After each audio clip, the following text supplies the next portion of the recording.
Здравствуйте, в эфире новости на телеканале «Осетия», в студии Елена Черенкова и коротко о главном.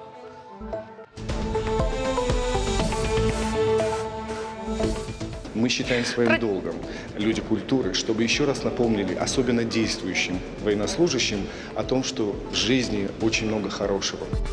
Традиционный концерт и слова благодарности в адрес защитников Отечества. Во Владикавказе поздравили военнослужащих с 23 февраля. 6 дней штурмовали, принимали бой на себя. 7-й день у них были отрезаны противниками. Бой продолжался с утра до вечера. История семьи Аркаевых, где на войну ушли 7 братьев, вернулись 4. Среди погибших и отец Вали Аркаевой. Женщина бережно хранит память о нем. Дисциплины и новые возможности. В Северной Осетии стартовал чемпионат «Молодые профессионалы». В этом году выпечка остинских пирогов вне конкурса.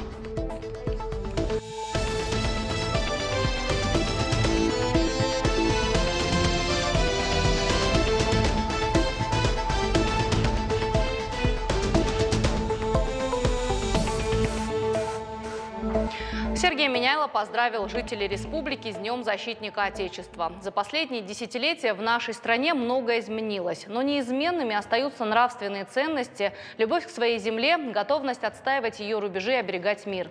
Особых слов признательности и благодарности заслуживают наши ветераны, те, кто воевал в годы Великой Отечественной войны и те, кто ударно трудился в тылу. Ветераны вооруженных сил и оборонной промышленности, ветераны вооруженных конфликтов. Глава республики пожелал всем защитникам Отечества мира и благополучия, профессиональных успехов в деле укрепления могущества России. А жителям нашей многонациональной республики мирного неба над головой, стабильности, добра, счастья и процветания.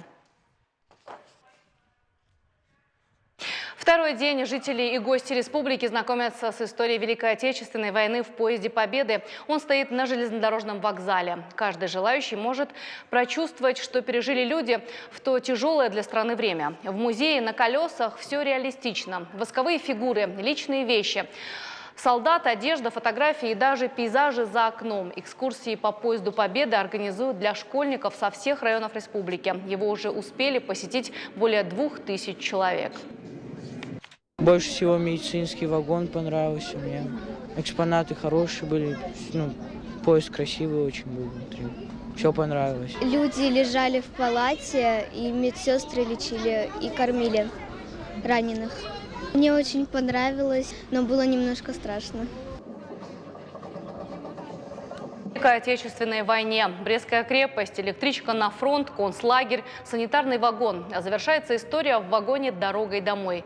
Передать реалистичность экспозиции помогают современные технологии. 50 видеопроекторов, 18 видеостен, 12 интерактивных сенсорных столов. Выставка продлится до 24 февраля включительно. Билеты можно приобрести на сайте поездпобеды.рф. Следующая остановка поезда «Нальчик». Память защитников Отечества почтили руководство и сотрудники МВД. Во главе с министром внутренних дел, генерал-лейтенантом полиции Андреем Сергеевым представители силовых структур возложили цветы и венки к стеле на Аллее Славы. Собравшиеся почтили память героев минутой молчания в знак благодарности миллионам советских солдат и офицеров. Глава полицейского ведомства Андрей Сергеев возложил цветы и к подножию мемориала памяти сотрудников органов внутренних дел, погибших при исполнении служебных обязанностей. Память героев почтили и в мемориальном комплексе Барбашова поля. Цветы и венки возложили к подножию памятника герою Советского Союза Петру Барбашову и к памятной стеле. На ней золотыми буквами высечены имена 312 бойцов Красной Армии. Праздничный концерт для военнослужащих провели сегодня в Доме офицеров Владикавказского гарнизона. Организатор – Министерство культуры республики. Мероприятия традиционно проводят каждый год. Творческие коллективы подготовили вокальные и танцевальные номера. По словам организаторов, в этот день особенно важно создать для военнослужащих праздничное настроение. Мы считаем своим долгом, люди культуры, чтобы еще раз напомнили, особенно действующим военнослужащим, о том, что в жизни очень много хорошего, много высокого и прекрасного, о том, что есть матеря, сестры, любимые люди, о том, что есть другие ценности, Вот. И нам бы хотелось увидеть их улыбающиеся, горящие глаза, помочь им. Это касается, конечно же, не только действующих военнослужащих, но и тех, кто в запасе, тех, кто, по сути, является защитником Родины. В 39-й школе теперь есть парта героя Теймураза Дзебисова. Будущий герой России в 2001 году начал службу в органах внутренних дел. Был смелым и решительным сотрудником. В июне 2006 года старший лейтенант выехал в поселок Карца, чтобы задержать члена бандитской вооруженной группировки, и был смертельно ранен. Указом президента России Теймураз Дзебисов награжден орденом мужества посмертно. В торжественном мероприятии приняли участие школьники, учителя, представители партии «Единая Россия», а также мама и сестра героя. По ребенку сразу видно, по глазам можно определить, что за ребенок. Это был добрый взгляд. Он любил помогать остальным, всегда поддерживал. Жизненный и героический путь Теймураза Дзебисова теперь будут знать и школьники. Всероссийская акция «Парта героя» реализует по всей стране партия «Единая Россия» и призвана еще раз напомнить о доблести, мужестве и стойкости духа тех, кто отдал жизнь за Родину. Проект заключается в том, что в школе, где когда-то учился герой Российской Федерации, герой Советского Союза, мы открываем так называемую парту героя, на которой бывает рассказан подвиг этого человека. Парта будет находиться в одном из классов данной школы. За этой партой будут всегда сидеть только лишь отличники. Отличники учебы, отличники общественной жизни, отличники в спорте, в культуре, в музыке, в искусстве, неважно. Это те люди, которые будут точно так же в дальнейшем гордостью этой школы, гордостью нашей республики, нашего народа. В школах Алагирского района открылись кадетские классы. Попасть туда могут не все. Для этого нужно пройти тестирование и быть готовыми к физическим нагрузкам. Первые кадеты уже получили свои удостоверения и приступили к учебе. Подробнее в материале Дианы Богиевой.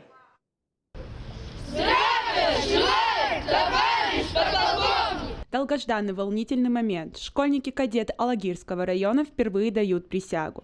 Для них это серьезный шаг. Теперь на руках настоящее удостоверение, а впереди ответственная учеба. Я считаю, что то, что в нашей школе открыли кадетский класс, это очень хорошо, это отлично.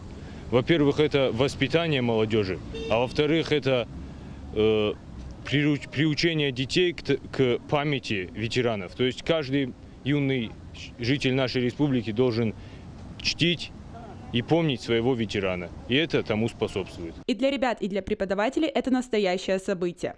Поддержать в такой важный момент пришли юноармейцы. На торжественном мероприятии и представители Министерства образования и науки республики и руководства района. Первый отбор на участие в кадетском движении, в открытии кадетских классов прошел по заявкам образовательных организаций, ну и, соответственно, муниципалитетов. Мы планируем расширить количество кадетских классов в нашей республике, исходя из возможностей районов, исходя из потребностей образовательной организации, ну и, безусловно, желания родителей. Мы очень надеемся, что вот эти первые серьезные шаги в предпрофессиональном образовании дадут возможность нашим детям определиться с выбором будущей профессии и качественно подготовиться к поступлению в высшие учебные заведения. В новом учебном году в Северной Осетии открыли 16 кадетских классов. Нагрузка здесь не каждому по плечу. К традиционным предметам добавились профильные. Строевая и огневая подготовка, дзюдо и танцы. Все они прошли непростой отбор, тестирование на знание русского языка и физическая подготовка. В нашей школе существует преемственность. Мы, когда начинаем, учим одно поколение, они потом подрастают и помогают нам обучить следующее поколение. Поэтому нельзя сказать, что подготовка занимает один день, одну неделю или месяц. Это идет планомерная работа. В сентябре кадетские классы откроют в Иравском и Дегорском районах, а это значит, новые возможности появятся у еще большего числа ребят. Диана Богиева, Алана Бзыкова, Новости Осетии. А в 21-й школе сегодня провели нардские игры. Настоящие богатырские схватки развернулись между пятиклассниками. Перетягивание каната, бег на скорость и не только. Так в школе отметили День защитника Отечества. Победители и призеры получили медали и грамоты, но самое главное – заряд положительных эмоций. Мы будем бегать, и кто быстрее, тот и победит. Это интересно, и я люблю везде участвовать. Я в свой класс верю и думаю, что мы победим. И А, и Б класс. В Беслане ко Дню защитника Отечества провели концерт. Это совместное мероприятие Республиканского колледжа культуры и районного дворца культуры Правобережного района. Чествовали воинов-защитников, выходцев из района. Память героев почтили минутой молчания. Среди приглашенных представители Совета ветеранов республики, Штырныхаша, родные и друзья воинов-защитников. Программа концерта была насыщенной. Номера подготовили студенты Республиканского колледжа культуры и артисты Дома культуры Беслана. Сегодня в районном дворце культуры защищался студент-выпускник свою дипломную работу. Тема, конечно, очень сложная. Патриотическое воспитание. Известно, что учреждения культуры работают по нескольким направлениям. Одно из них – патриотическое воспитание. Думается, что он справился, судя по реакции зала, судя по тому, как принимали каждый номер. Он справился. Я не знала, что это делал студент. Это вот настолько, знаете, трогательно, настолько все это хорошо, от души сделано. И такие вот концерты, они именно патриотического воспитания, направленности. И хотелось бы, чтобы таких концертов больше было, и чтобы больше вот именно молодежь выступала у нас. Потому что этот концерт они пропустили через свое сердце. Они сражались за родину. В семье Аркаевых на фронт ушли сразу 9 человек. Отец Вали Аркаевой погиб в 1944-м, за несколько месяцев до победы. В такие знаменательные даты, как 23 февраля, она достает альбом и перебирает уже выцветшие фотографии. Бережно хранит и письма с фронта. Семья до последнего надеялась, что отец вернется живым. Лидия Цахилова продолжит. 6 дней штурмовали, принимали бой на себя. 7-й день у них были отрезаны противниками.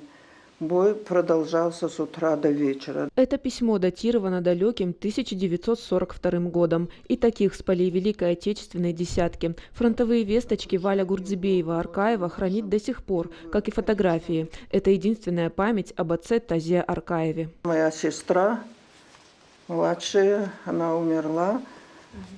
Ей всего было 17 дней, когда отец ушел на фронт. Мне 2 года было. Я не помню отца. На фронт учителя биологии Тазе Аркаева призвали в 41-м. В армии был танковым пулеметчиком, воевал под Ростовом. В 42-м попал в плен, когда штурмовой батальон окружили немцы. 24 июля 42 года боеприпасы вышли. Самый тяжелый момент наступил как для меня, так и для других частей.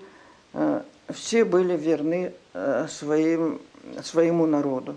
Последние 25 патронов были израсходованы на фашистов, которые тоже получили по 2 метра ростовской земли. В октябре 1943-го Тазе вместе с земляком Муриевым удалось бежать. До Украины они дошли. Там с партизанами начали воевать против немцев. Потом они разобрались, они откуда были, и их послали по своим частям. В апреле 44-го Тазе ранили в голову, но бойца это не остановило. Он освобождал Украину, Польшу. Форсировали Одер, расширили плацдарм. Идем с боями вглубь Германии. Это отрывок из последнего письма Тазе от 30 января 45-го. До заветной победы Тазе не дожил каких-то 5 месяцев. Его похоронили в Польше. Жене Клавдии Койбаевой, маме Вали, о похоронке родные так ничего и не сказали. Боялись, сердце не выдержит. Она ждала своего мужа еще долгих 65 лет. Она всегда говорила, что вот все они очень хорошие были, красивые парни, работяги. Все хорошие были. Плохое никогда ничего не говорила про них и про отца.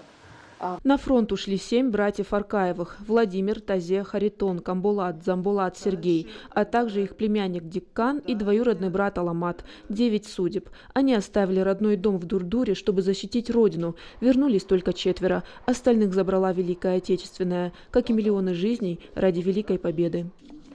Лидия Цахилова, Игорь Войцеховский. Новости Осетии.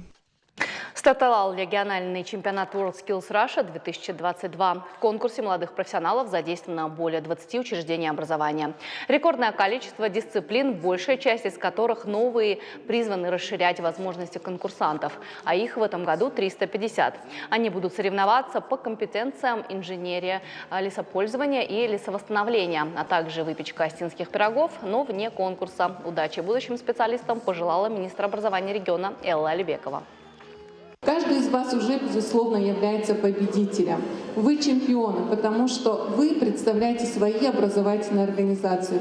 Вы уже лучшие в своей области. Через 2 месяца в нашем регионе будет проходить впервые по 5 компетенциям отборочный этап национального чемпионата WorldSkills, что является для нас тоже очень важным событием. Конечно же, каждое учреждение будет к этому готовиться.